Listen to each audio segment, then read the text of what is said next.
Is this modern Gibson? This is a 47 J-50. It was built in 2016. Limited run of 50 instruments. This thing is amazing and very rare.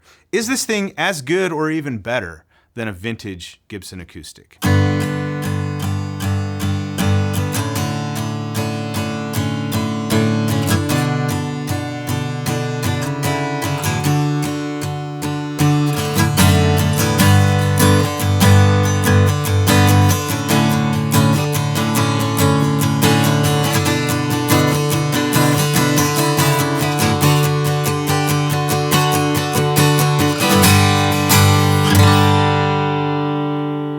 This is a Gibson Custom Shop 47 J-50. This guitar was built by Gibson in Montana in 2016, and it's a limited run, one of 50 made available, I think at least in North America. And this represents sort of a historic reissue. Gibson does these runs from time to time, very limited edition. Lucky for me, a friend of mine owns this guitar and he let me borrow it for a bit. And I gotta say, the first time I played this guitar, I thought, this sounds and feels like an old guitar. And I actually have two old guitars behind me. You can see them on the wall. Over here is a 1961 Gibson J45. It's been refinished, that's why it looks the way it does. Over here is a 1967 Gibson Hummingbird. So I wanted to ask the question with this guitar, is this thing better than the vintage stuff? We do have an impulse response pack based on this guitar. So if you like the way it sounds, you can make the output of your acoustic guitar fitted with any type of acoustic guitar pickup sound more like this one. I'll link to it below. Impulse responses are designed to make the output, the direct output of an acoustic guitar sound like a mic'd guitar, specifically this mic'd guitar.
So quickly, the specs on this is a J50. It's a 47, sort of a reissue, if you will. I think 1947 is the first year Gibson made the J50, but it has an aged Sitka spruce top. Now, Gibson does like a thermal aging process on the tops of these to replicate an old guitar. One of the reasons that old guitars sound so good is because the wood is very, very old. Over that amount of time, the resins in the wood harden and sort of crystallize, and it allows the wood to resonate in a different way. So especially with acoustic guitars, the older they are, typically the better they sound. The more they get played, typically the better they sound, because all of that vibration that happens on the tops of these guitars just makes them sound better over time. This guitar has that sound. Gibson, whatever they're doing with this aging process, they got it. Now, I've played some Martin guitars. Martin has a line of guitars that are sort of aged to sound like old guitars. One of the best ever guitars I've ever picked up was a D18, like a 37 D18, I forget what they call it, reissue of some sort. But it also had the aged top. So there's something that these companies are doing with the aging process in the wood that's replicating the old guitar sound. So aged Sitka spruce on the top. It's got the mahogany back and sides. It has like the Gibson slope shoulder dreadnought body shape. And the rest of it, it's like, you know, kind of a standard, what you would get with a J-50. I think the J-45 is a very similar guitar to the J-50. This has, you know, it doesn't have the adjustable bridge that they would have done back in like the 60s. I'm not sure what they would have done in 47, but this has like a rosewood bridge that's set, and it feels and plays fantastic. One thing about this guitar is that it is super resonant and very, very lightweight. So when you build an acoustic guitar, there's sort of a balancing act. You want the top to vibrate and move as much as possible. This is like the soundboard of your instrument. So the more it can vibrate and move, the more projection the guitar has, the more tone it has, but you don't want the guitar to fall apart over time. So you have to brace the top, you have to put different, the kind of glue that you use. And it's a balancing act. Like the more resonant it is, the better it sounds. But if you go too resonant, it's just gonna fall apart. And if you've played a lot of acoustic guitars, you pick them up and it's like, you strum it and it just feels alive, and usually it's very lightweight as well. This one has that. So it's light as a feather and just very, very resonant when you play it. You can feel it, it's like the whole thing is just singing whenever you strum a chord.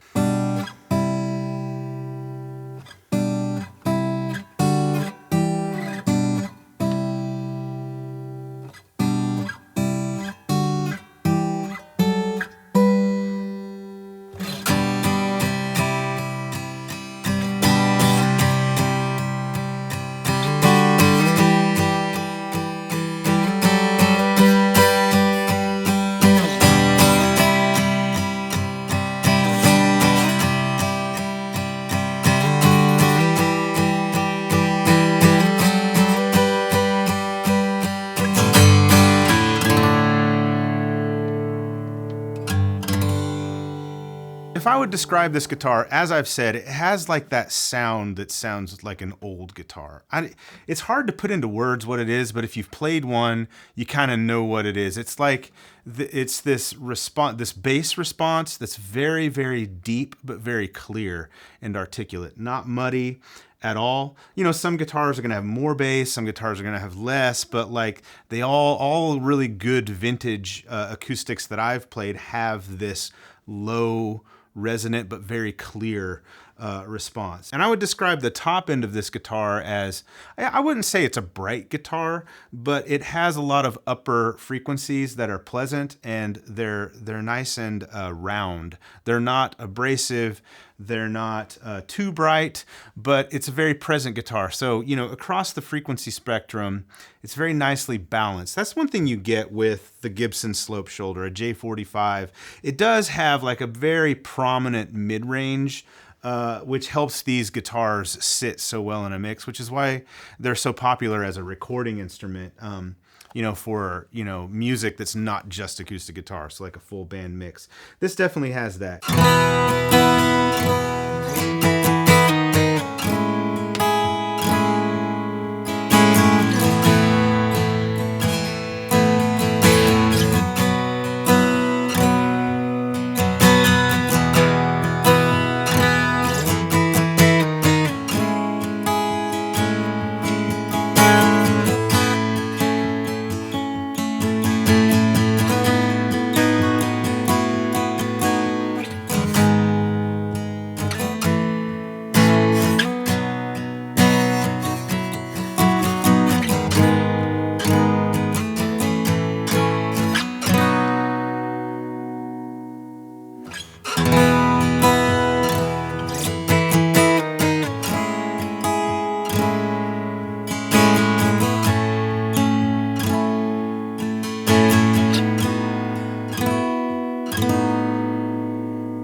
Let's compare this to the guitars behind me. All right, I have an old guitar in my hands now. This is a 1961 J-45.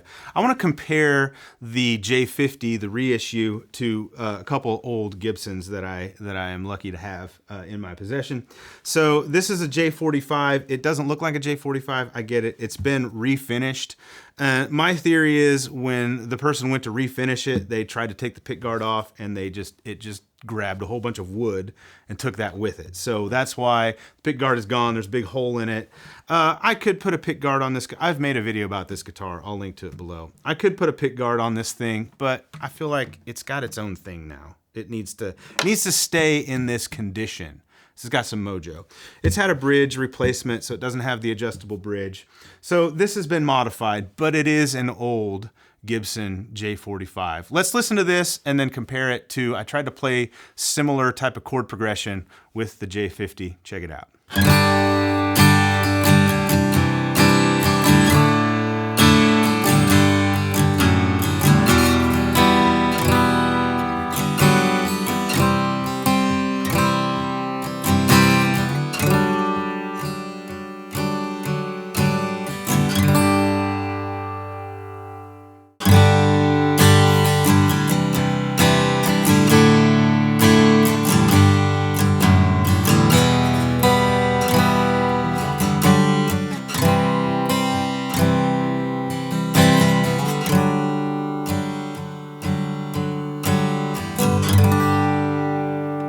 All right, another old Gibson guitar. Man, I'm lucky to have these things. This is a 1967 Hummingbird. This thing is mostly original.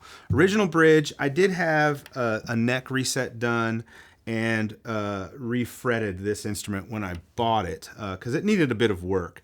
But it was in really good condition for its age, and it's an example of an original 67 Hummingbird. Now the Hummingbird varies. It's a bit further removed from the J-50 as far as like the woods, the body. It's got like a more square shoulder body shape, but I just wanted to play back to back and compare it to the J-50, and then we'll come back and talk about it.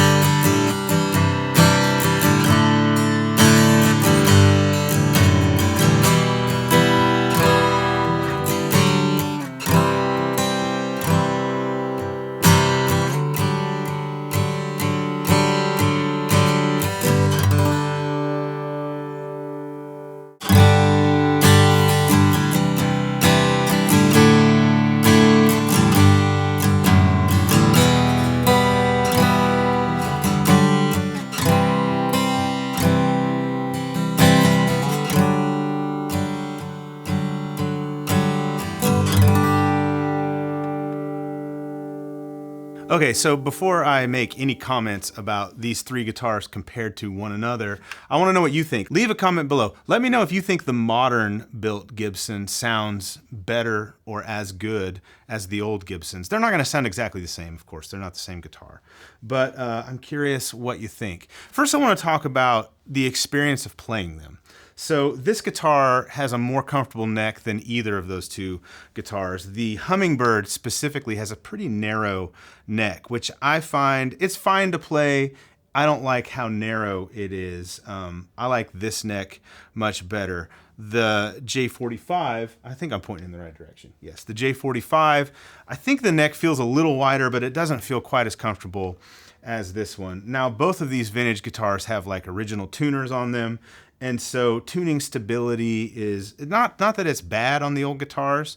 They've been well taken care of, given their age, I guess. But it's better on this one. Like it just feels like a much more solid instrument, probably because, you know, it was made in a modern factory and it's not like 60 plus years old. So the playing experience on between the three of these, this one is by far, like if I were gonna play it on stage, which my friend Matt does, this is the one I would play. I would worry about tuning issues. I have played both of those old guitars on stage before, and they did fine, and they sounded great, but this would be the one I would pick. Now, when it comes to tone, that's a very subjective thing. First, I'll talk about the J-45. It is a very warm sounding instrument. So To me, it has a much warmer, more mid or lower mid focused voice than this one, which sounds a little bit more balanced across the spectrum. And then the Hummingbird is a brighter sounding guitar. I think all three of them sound like fantastic. They're all just phenomenal sounding acoustic guitars, but they each have their own voice. What I will say is in my opinion, I don't think that either of the two vintage ones sound like, oh, that's better. You know, you strum one and it's like, that's it. That's better than this J-50. No, I think that this thing hangs with them. It just has its own voice. So to answer the question of the title, the thumbnail, is this as good as a vintage instrument? I think the answer is yes. Now, I'm comparing what would be like a 47 J-50 to, 60s guitars. So it's different in that regard. This guitar, if you bought it, now, if you found one, or if Gibson did another type of reissue, just look at what they're doing with electric guitars, with like Murphy Lab stuff. This was like an antique guitar, so it did have like a patina on it, new. It certainly does now, because Matt has been playing it for like 10 years. But, they're not cheap. You could probably pick up a vintage 60s acoustic. Well, I know, because I've bought two of them. You could pick up a vintage 60s Gibson for about the same price, actually maybe a little less than what Gibson would probably be charging for this. The question you would have to answer is, would that vintage one hold up as well? Would it play as well? Would it sound as good is a more subjective question to answer. And I think at least in my own experimentation, I've answered that it doesn't sound better. This sounds as good as those other ones. But there's also like the more intangible thing, like owning a vintage instrument from the 60s. There's something about playing that. You feel its history. I don't know exactly like where these two guitars have been. I do know the Hummingbird, when I bought it, it had a booklet in it from one of the owners of the guitar. I'd like to think it's the original owner. And it had like handwritten hymns in the book with chords. So I don't know if the person who owned it wrote some songs with it, wrote those songs, or if they were hymns that maybe they played in a church environment that they used the guitar with. But it's cool to think like this guitar, there's stories in it. You might not know all the stories in it, but it's seen things and it's been places and it's experienced things. And with an instrument, if you're sort of romantic about it, I guess, you can feel that when you play it. You can experience that a little bit. This one doesn't have that, but you get to write your own stories with it. Matt, the owner of this guitar, he has his stories that have been written into this guitar, if you will, through him. But when you own an old guitar, you get a little bit of that history comes with it. You can kind of feel that. Whether that's something that's valuable to you or not is a very subjective thing, but it's cool when you play those old guitars. You can kind of feel that. You don't get that with a modern guitar. But you do get sort of modern, build processes, if you will, modern playability, modern stability, and reliability with it. So whether or not it's better than a vintage guitar, that's of course a very subjective question, and I don't have the answer to that. All I know is this guitar is fantastic, and thank you, Matt, for letting me borrow it and make a video with it. Thank you for watching. Subscribe to the channel if you haven't, and we'll see you in the next one. Bye.